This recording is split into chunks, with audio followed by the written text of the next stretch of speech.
Good morning everyone. Ayan. So ang gagawin naming ngayong umaga ay mag-apply po kami ng abono fertilizer para sa aming 3/4 hectares.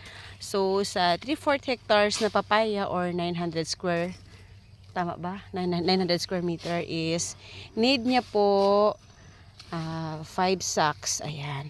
So ang i-apply namin is sulfate and potassium para sa kanyang pabunga or para sa bulaklak niya din, para din maglaki ang kanyang sizing. Ayan po, kasi need niya na talaga yan.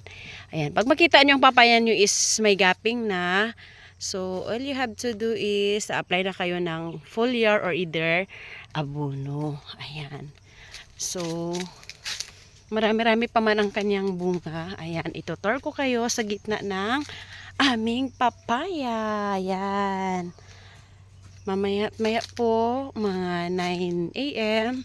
magsa-start na po silang mag-harvest. Ayan. So, ang kanyang ship po ito is, magpa-ship kami papuntang Cebu. Ayan. The variety of the papaya is Zamboanga Red. Ayan.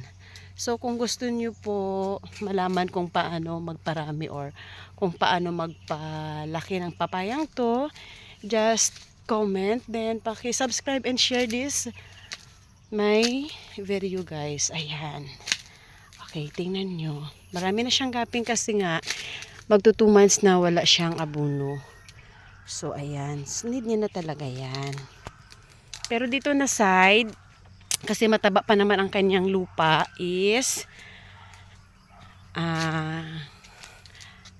medyo lessen ang kanyang fertilizer kasi nga healthy pa ang kanyang lupa. Ayan, kung mapapansin nyo guys, marami na siyang luto, is 10 days na po ito kasi hindi na siya na-harvestan. Ayan, so ganitong papaya, ganitong variety is, although na lutong-luto na siya, but matigas pa po yan siya, kaya ito yung na-prefer nila na shipping nila sa ibang lugar like sa Cebu, Iloilo and Manila. Ayan, kung mapapansin nyo naman ito siya, ayan, yung mga ganitong mga deform, kasi hindi na ito siya makuha. So, pwede nyo siyang tanggalin. Ayan. So, guys, paki-like and share, subscribe this my video. Ayan. Tingnan nyo po.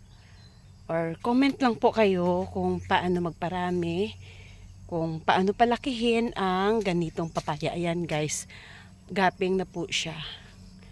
Gaping, it means need niya na ang fertilizer. Ayan. So, marami-rami pa man ang kanyang bunga. It is almost 1 year na po siya. This coming March, first week of March, 1 year na po siya. Ayan. Ayan. Okay, thank you for watching. Paki-like, subscribe, and share this video. Thank you and God bless.